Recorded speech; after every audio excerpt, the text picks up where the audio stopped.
Hey guys, so today I'm going to be going over this Ghostbusters 2 Venkman Hero Proton Pack that I had done by Austin Young at Rust City Studio.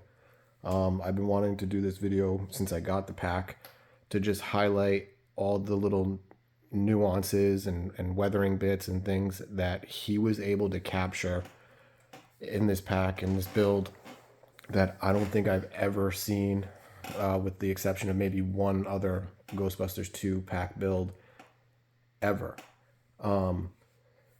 This pack was started in August of 24. We started collecting parts.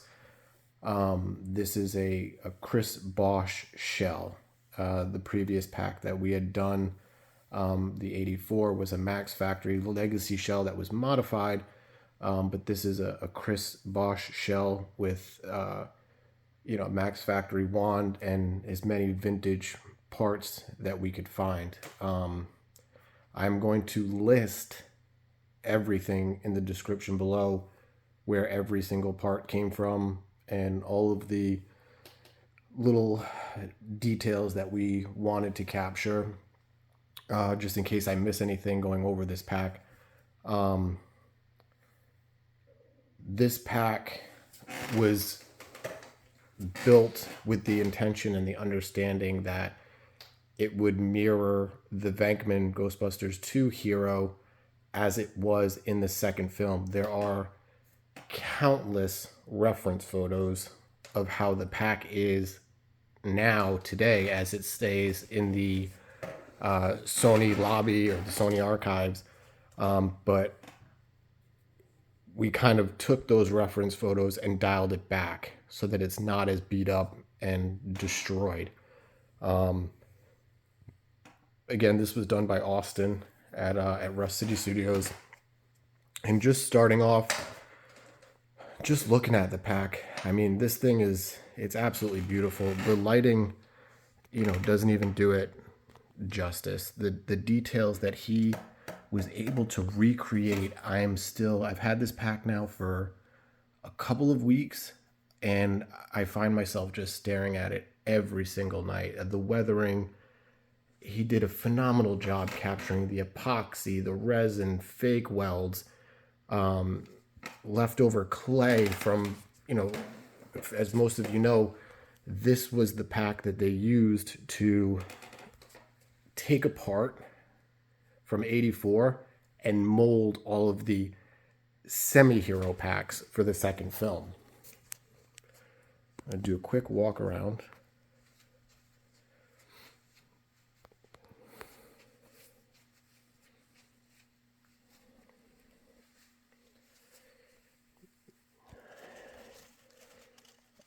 And Austin even painstakingly recreated the padded straps as you'd see them throughout the film, more specifically on the Venkman Hero, as it was in the museum scene at the end against Vigo.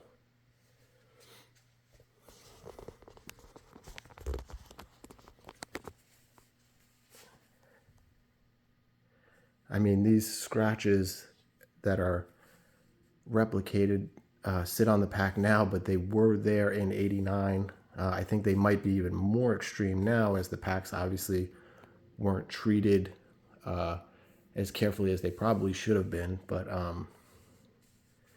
even things like this, the leftover clay coming down the booster tubes, I mean, he just flawlessly captured so many details. This is going to be the pack that I troop with now. I've retired the 84.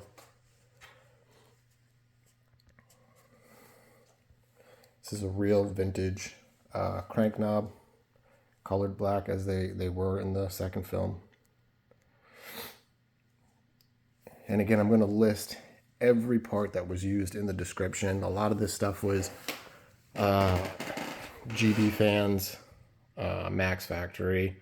The main shell, obviously, Chris Bosch. And it's just you know, I'm still in awe just looking at it now through my own lens. I hope a lot of these details, you know, shine through.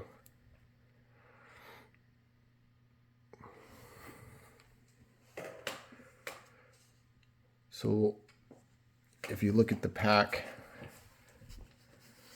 you know, you even captured inside what we've been referring to as the domino dots. This is, you know, replicated leftover clay, as this pack again was used to mold the Semi Hero packs for the film.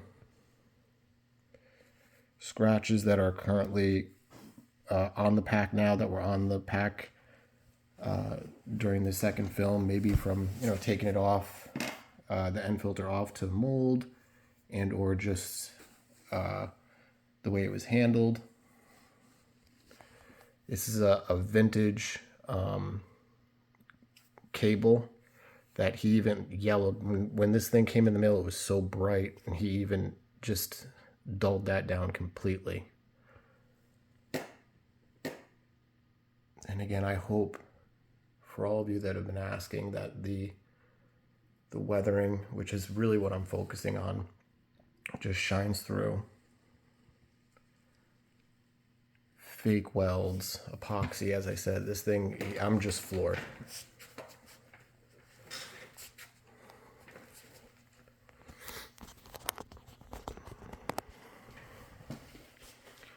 The wand just nailed it.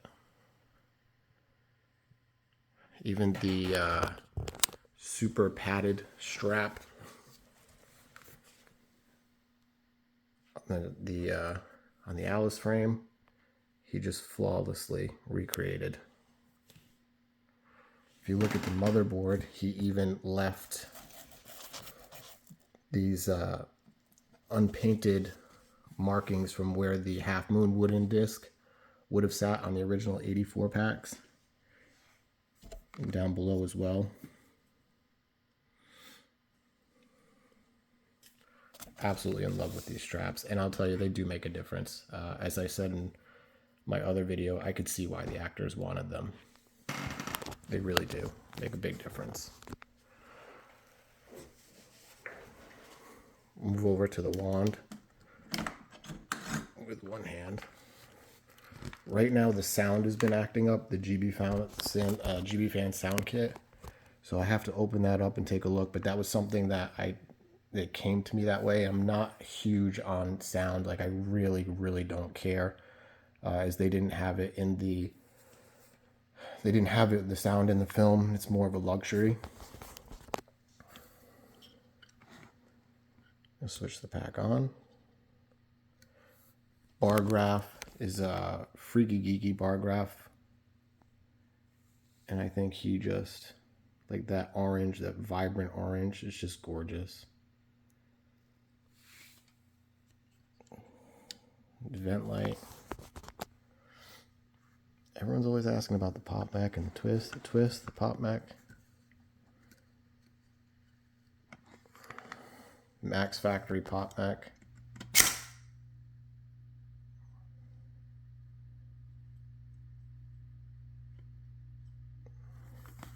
The flash bulb does function.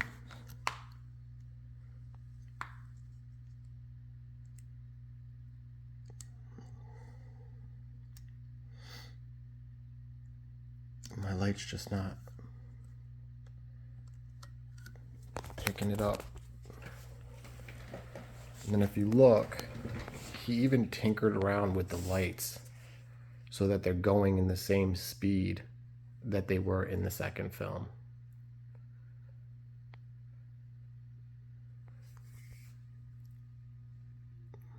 And I'm absolutely just floored. I'm absolutely in love with the pack. Extremely happy. It was just about a year. He poured his soul into this pack, talking every day. Again, 2 hours a day, 3 hours a day, both poring over the film and the reference photos to find the happy medium between the second film and you know, where the pack ended up going. And he even painted over where, you know, they had like little touch-up paint details on the pack, which you can clearly see in the second film, especially when they're outside of the museum at the end.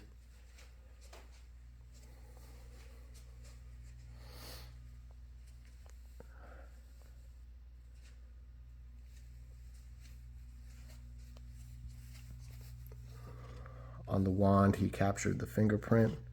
On the gun body, the scratches. I mean, an awful lot of work went into this. A lot of time, a lot of work.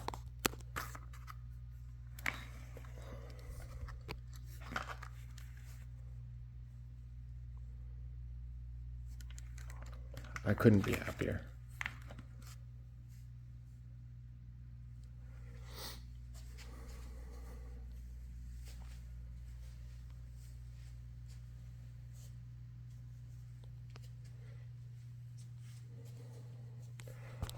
I found this pack to be extremely light compared to the 84, which is right over there.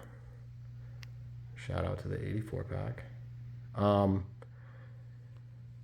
With this pack, we used a lot of aluminum parts, whereas on the actual 84 pack, both the Heroes had aluminum parts, but the 84 we had castings from the Max Factory Super Hero, and that's what went on the 84.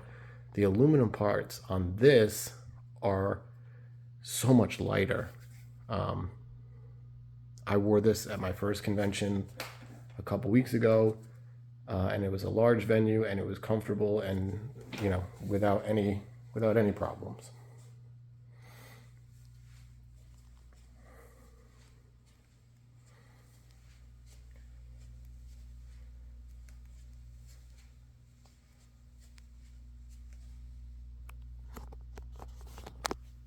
So again, this is the Ghostbusters 2. Oh, even the the gun mount. He even got the scratches on the gun mount and the block. Painted it the correct color. They were all painted black,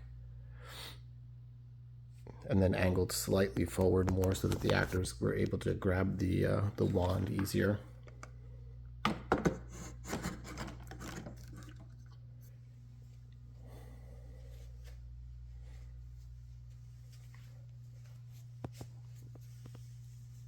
But yeah, I mean, also another detail I love is that he, let's turn this off.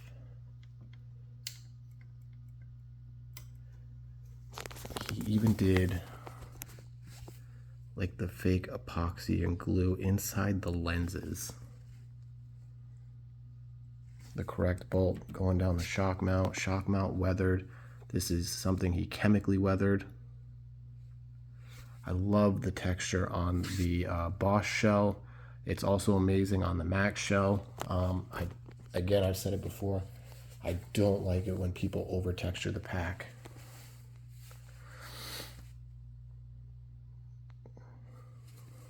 Booster tube weld to the ion. Just flawlessly. He even recreated all the scratches there. And these are my favorite things, the weathering. It's all the weathering. Stuff that was on the pack. That's what I love.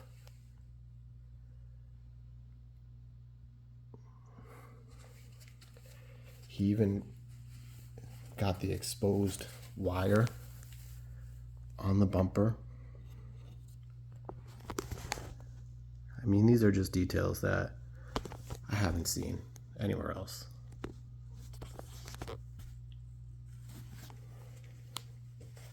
So if you guys have any questions or you want to see more, drop me a comment. I hope you like and subscribe. This is the Ghostbusters 2 Venkman Hero pack.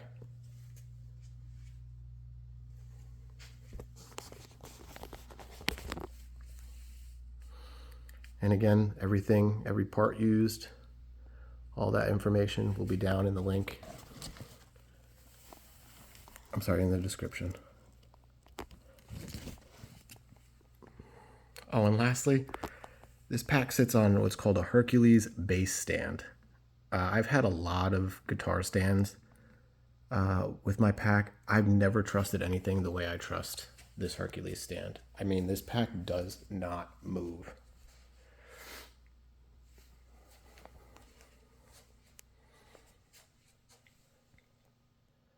So yeah, let me know what you guys think. Hope you like.